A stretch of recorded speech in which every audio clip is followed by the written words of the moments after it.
First of all, I would like to thank to Mr. Carter that is coming from Canada to attend our seminar. So we are really proud to have you, Mr. Carter, here. And I would like to make you some questions. Yep.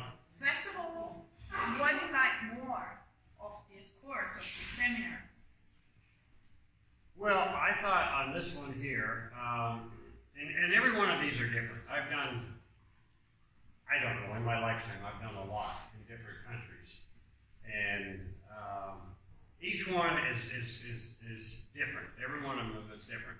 This one here, I thought, was good. The good part was, right from the start, we told them, make sure you don't leave until you have the answer.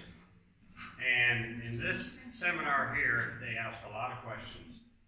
And some of them I didn't understand, but there are a lot of questions, and I think we gave them as good an answer as we could. So that means they learned something. And it's no use doing a clinic if you don't teach something. You know, it's like when I was in school, I didn't learn very much. I learned more after I left school than I did in school. So this seminar here, I thought the people have a very good interest in what they're trying to do. Great. Yeah. Then, when you became judge? When I did, Yeah. well, I started to judge in the early 70s, and then in I believe 1980 or 81, I became a quarter horse judge. Wow. And now you are in the AQHA judge. Yeah, that's what I mean. That's been AQHA judge. And at that time, I also became, like paint horse judge, Appaloosa judge, NRHA judge, all that kind of stuff. And then later, I became cow horse judge and cutting judge, and so I just keep building on the cards, And do you remember how many shows I you judged in your life? wouldn't have a clue. Because I judge a lot. I've been to like 26 countries or 27 countries, something like that. And so I've been to a lot of places. I've been here 30-something times in Italy. And that's a lot. When I was younger, some of them wasn't even born when I first come here, So, but I think to be a good judge, you have to like what you're doing.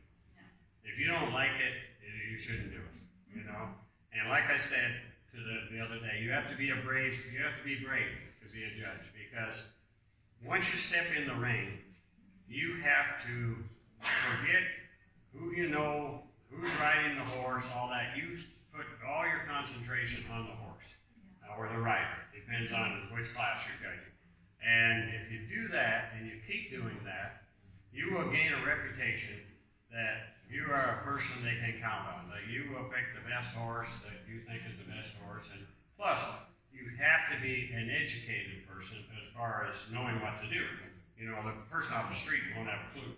But after you judge for a long time, you should start to learn good from bad, and especially like myself, I've made my living with the horses, so I had to, if I make a mistake, I don't know what I'm going to do with it, it's going to cost me a lot of money. So you have to learn how to look at the horse, how to pick out a good horse, how to try a good horse, how to train a good horse, and then how to show a good horse.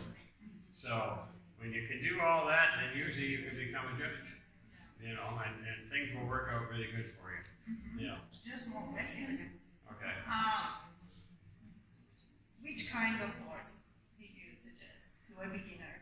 Well, that's a good question. But if you're going to buy a horse, let's take a child. Say a child is maybe 12 years old or whatever, and you're going to buy a horse or her a horse.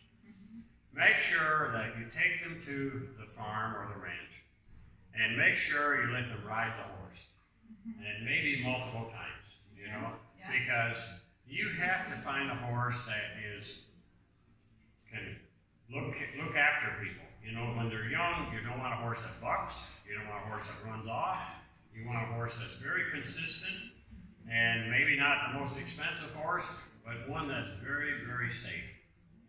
I see so many people put their kids on horses that the horse is not right for the kid, and it's a wonder the kid doesn't get hurt, because it's you don't want that to happen.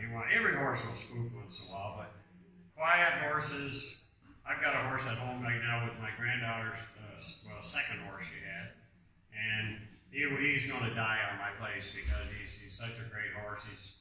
I don't know, he's got about 6 superiors, you know. And my granddaughter, when she was showing him, he never made a bad move, always was good. You know, we trained him right at my place and everything.